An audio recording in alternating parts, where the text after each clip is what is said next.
काफ़ी कचड़-पचड़ करने के बाद आखिरकार ये सीज़न का पहला आम हमारे घर आ ही गया, जो कि था बहुत महँगा। तो हम सोच रहे थे कि सीज़न का पहला आम आम आए और इसे खाया ना जाए तो ये तो महापाप लगेगा। तब तक हमारे घर का जानवर आया, बोला मम्मी अगर आपने इस आम को पहले खा लिया तो आपको पाप नहीं महापाप लगेगा। सीज़न का पहला आम आया है तो इसके लिए हमारे लिए हमारी फ़ेवरेट आम पापड़ी तो बननी ही चाहिए। नमस्कार, मैं अंकिता और आप सबका स्वागत करती हूँ आपकी अपने मस्ती भरी दुनिया फूड चैनल में। अब ये बातें सुनकर मुझे तो गहरा धक्का लगा। फिर हमने कहा चलो ठीक है, पहले 3 आम की इनके लिए रेसिपी बना देते हैं और बाकी 1 आम को खा लेते हैं। तो यही सोच विचार करके हमने आम को छीला और छील के अच्छी तरीके से साफ़ कर लिया। अच्छा ये है कि आम पापड़ी हमारे बच्चे को बहुत पसंद है, बनाना भी बहुत आसान है और आपको पता है कि आप 1 साल तक इसको बड़े आराम से स्टोर करके रख सकते हो, एक्स्ट्रा भी स्टोर करके रख सकते हो आप। बस आपको इसको पानी वाले हाथों से छूना नहीं है और किसी भी एयर टाइट कंटेनर में इसको भर के रख देना है आपको और अच्छी तरीके से इसको सुखा लेना है। ये सालों साल चलता है और बहुत ज़्यादा स्वादिष्ट लगता है। तो देखिए बातों ही बातों में हमने अपने आम को कर लिया था छील वील के एकदम कट। तो इसको बस बारीक बारीक सा चॉप कर लीजिए, मोटा मोटा रफ रफ चॉप करिए, चाहे जैसे चॉप करिए। जाना तो इन महाशय को मिक्सर में ही है और जब मिक्सर ने अपना कमाल दिखाया तो इनका तो चूड़ा बन के ही बाहर आएगा। तो देखिए हमने आम को कर लिया है कट और हमारा जो जानवर है वो अगल बगल ही मौजूद था कि कब आम पापड़ी बने और कब खा ले। हमने कहा बेटा सब्र कर, इसके लिए भी थोड़ा समय लगेगा क्योंकि जब तक वो सूखेगा नहीं तब तक तू खाएगा नहीं और मैं तुझे दूंगी नहीं। तो उसने कहा चलो ठीक है मम्मी, कोई बात नहीं, मैं सब्र कर रहा हूँ। तो उसके सब्र को देखते ही मेरे अंदर ममता जाग उठी और मैंने फटाफट से सारे आम को कट करके इसे मिक्सर जार में डाला और फिर इसे धड़ाम धड़ूम करके घुमा दिया। 2-4 बार में ही इसे पल्स मोड में पीसने के बाद ये एक अच्छी सी प्यूरी बनके तैयार हो गई। हमने फटाफट से सारी प्यूरियों को निकाला, हमने चम्मच का इस्तेमाल नहीं किया। हमने कहा ये हाथ किस दिन काम आने वाले हैं। अब आप लोग मुझे हाइजीन वाला ज्ञान मत दीजिएगा क्योंकि धो के हमने आज अपने हाथ को अच्छी तरीके से कर लिया था साफ़। सारे आम का पल्प हमने निकाल लिया है। अब हम क्या करते हैं, हम रखते हैं एक पैन। बड़ा सिंपल सा काम है, कुछ भी करने की ज़रूरत नहीं है। पैन में फटाफट से आप प्यूरी को डाल दीजिए, गैस के फ्लेम को कर दीजिए ऑन। फ्लेम मीडियम ही रखना चाहिए, हाई नहीं होना चाहिए आपका। अब इसको अच्छी तरीके से मिक्स करते हुए चलाते रहिए। आप देखेंगे आपकी थोड़ा बहुत हल्का सा इसका कलर चेंज हो गया था। तो इसको फटाफट से हमने क्या किया, इसमें हल्का सा फूड कलर ऐड किया। फूड कलर ऐड करते वक्त सॉरी कि हम अपना वीडियो कैमरा जो है ऑन करना भूल गए थे। हमने टेस्ट के अकॉर्डिंग चीनी डाल दी, बहुत ज़्यादा चीनी हमने नहीं ऐड की वरना मीठा हो जाता और आम का जो फ्लेवर है वो दब जाता कहीं। अब इसके बाद हमने इसको खूब चलाया, खूब पकाया, खूब चलाया, खूब पकाया। इसके बाद हमने लिया एक नींबू और नींबू के रस को डाल दिया। अच्छा नींबू का रस जो है वो एक तरह से हल्का सा खट्टापन भी देगा, जो आम का जो खट्टा मीठा सा जो फ्लेवर है उसको बैलेंस करेगा। और सेकंड चीज़ आपको पता है क्या है, ये जो है पूरे 1 साल तक स्टोर करने में, ख़राब ना होने में मदद करेगा। नींबू का रस डाल दीजिए, पूरे 1 साल तक आप स्टोर करके रखिए, बिल्कुल ख़राब नहीं होगा, बहुत लंबे टाइम तक चलता है। मतलब इसकी लाइफ लाइन जो है वो बढ़ा देता है ये। बातों ही बातों में ये देखिए ट्रांसपेरेंट सा हो गया है, अच्छी तरीके से कुक हो चुका है। तो इनको क्या करेंगे, हम थोड़ा सा और करेंगे कुक। और आपको बता दूं मैं, जो अब मैंने खाने के लिए रखा था उसे हमने खाया। अब जाकर हमें पता चला कि केमिकल से जवान हुए ये आम पक तो गए हैं पर स्वाद इनमें बिल्कुल भी नहीं है।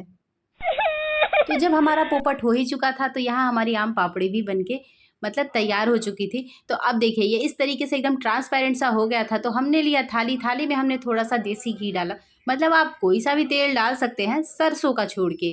तो इनको अच्छी तरीके से आपने ग्रीस कर लेना है ताकि जब हम आम पापड़ी सुखा लेना तो निकालने में थोड़ी हमें आसानी हो जाए। तो 2 प्लेट हमने इसमें, दोनों प्लेट में हमने अच्छी तरीके से घी को ग्रीस कर लिया। अब हम थोड़े थोड़े से डालेंगे इसमें, हम अपने आम के पापड़ी वाले जो मिक्सचर है उसको हम फैलाएंगे। तो ये भाई साहब ऐसे फैल नहीं रहे थे, घी में ये फिसल जा रहे थे। तो फिर हमने अपने चम्मच का सहारा लिया और हमने उससे इसको इसी तरीके से फैला दिया। बहुत पतला आपको नहीं फैलाना है, थोड़ा सा मोटा ही फैलाइए ताकि खाने में भी तो पता चलना चाहिए कि हम आम पापड़ी खा रहे हैं। ऐसा ना हो कि लगे कि हम सूखा हुआ छिलका खा रहे हैं। तो इसके लिए देखिए हमने इसको फैला लिया है। पहले को तो हमने इस तरीके से फैला लिया है मोटा मोटा। अब जो हमने दूसरा ट्रे लिया था उसमें भी हम इसी तरीके से इसको फैला देंगे। तो दूसरा वाला हमारा थोड़ा मोटा लग रहा था। हमने सोचा कि काश हमने एक और छोटा सा प्लेट ग्रीस करके रखा होता तो थोड़े आम पापड़ी हमें और मिल जाते। खैर छोड़िए, अब तो जो हुआ सो हुआ। तो हमने क्या किया, इनको सारे, अब जो सारा बचा हुआ था उसे हमने इसमें डाल दिया और इसको फैला लिया। फैलाना है आपको बहुत अच्छी तरीके से, मतलब किसी भी तरीके से, मैं तो कहती हूँ फैला लो, इसको निकलना बड़े आराम से है। तो ये देखिए थोड़ा मोटा हो गया था तो इसको हमने इस तरीके से फैला दिया। तो मोटा तो था पर अच्छा बहुत था। तो अब सारा जो बचा हुआ भाग था, जो चम्मच और प्लेट में चिपका था उसको भी हमने अच्छी तरीके से काच पोंछ के एक दूसरे के ऊपर चिपका दिया, ताकि तन को भी वेस्ट ना हो। 160 रुपये किलो का आम है, अगर थोड़ा सा भी वेस्ट हुआ तो जो हमारा पति है वो हमको बहुत गरियाएगा। अब देखिए ये रात भर हमने पंखे के नीचे रखा और ये इतनी अच्छी तरीके से सूख गया था कि हमें खुद भी विश्वास नहीं हुआ कि एक रात में ये इतनी अच्छी तरीके से सूख गया। और इसे निकालने में तो मुझे बहुत मज़ा आया, ना चाकू लगाया ना चम्मच, बस उंगलियों से ऐसे घुमाया और फटाफट से ये निकल गया। और देख ही रहे हैं आप कितना ट्रांसपेरेंट सा हुआ है। दूसरे वाले के साथ भी हमने यही किया, हमने इसको बड़े आराम से निकाला।